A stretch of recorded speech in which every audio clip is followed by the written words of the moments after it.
হামলা করতে গেছিল, গামলা হয়ে চলে গেছে। আর শুভেন্দু অধিকারীও ও যদি বুনো হল হয় আমি বাঘা তেঁতুল। মমতা ব্যানার্জির জেল যাত্রা সুনিশ্চিত হয়েছে। রেখা পাত্রর মতো একজন দলিত পরিবারের, তফসিলি পরিবারের গরিব মেয়েকে পিসিআর ভাইপো এত ভয় পাচ্ছে, এটাই সবচেয়ে বেশি আমাদের কাছে গর্বের। আলির টাকা, মদের টাকা, চাকরি বিক্রির টাকায় ওরা আকাশে আছে।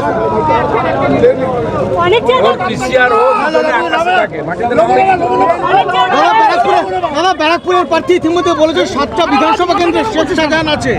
শেখ শাহজাহান 7টা বিধানসভাতেই আছে বলেছেন। দরকার নেই, যারা তারা কামারহাটি পর্যন্ত এসে গেছে, বাকি এইটুকু চলে আসবে।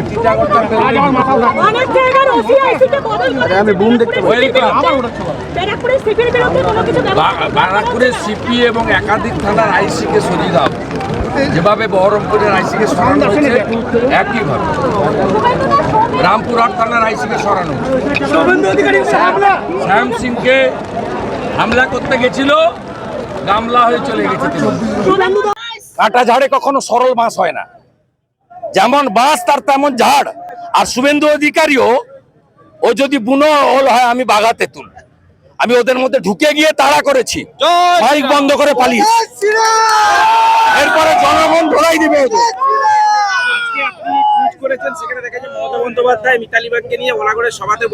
মমতা ব্যানার্জি এসসিদের এসটিদেরকে বলছে নিম্নবর্ণ। মমতা ব্যানার্জি সাহস হয় কি করে?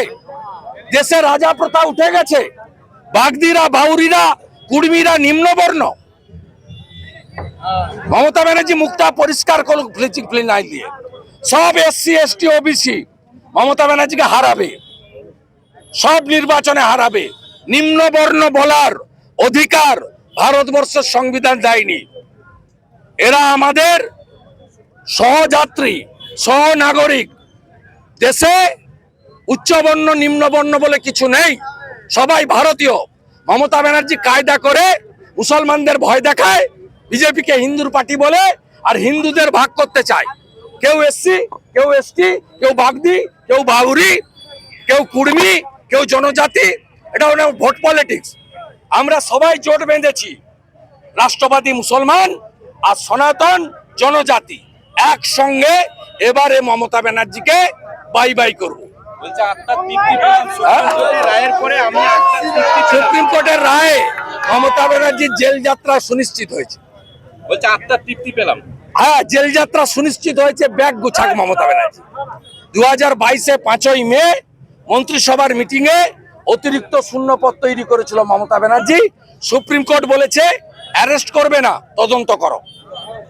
আমরা এটাই চাই, তদন্ত করে মমতা ব্যানার্জির স্বাক্ষরটা সিবিআই যেন জমা করে সুপ্রিম কোর্টে, যে মমতা ব্যানার্জি ওই মিটিং এ চেয়ার করেছিল। 21শে জুলাই ডিম ভাত দিবস আছে, তার আগে 14ই জুলাই সুপ্রিম কোর্টে হীরক রানী বাই বাই।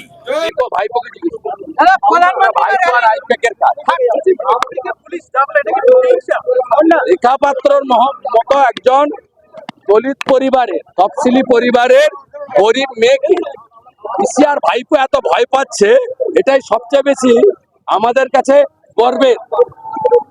13 বছর মুখ্যমন্ত্রী করার পরে 2000 কোটি টাকা ইলেকটোরাল বন্ডে জমা করার পরে, এত বড় বড় 5 তলা 7 তলা পাকা বাড়ি করার পরে, 4টে হেলিকপ্টার, 2টো চার্টার ফ্লাইট কেনার পরে একটা গরিব বাড়ির মেয়েকে ভয় পাচ্ছে। একজন গরিব বাড়ির মেয়েকে ভয় পাচ্ছে। গরিবের সঙ্গে চোরেদের লড়াই, এই লড়াইতে রেখা পাত্র জিতবে।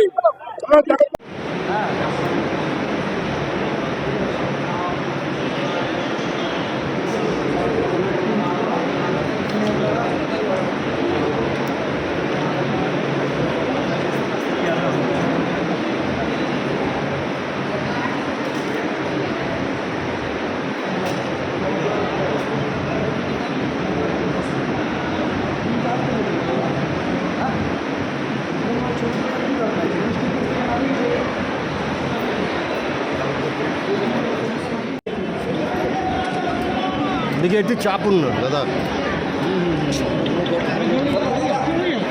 ও দাদা দাদা একটু চাপুন। কে আক্রান্ত করার ছাড়া তৃণমূল কাছে তো কোনো পথ নেই, তৃণমূল সঙ্গে তো মানুষ নেই, তাই এই ভয় দেখাবার রাজনীতি করছে।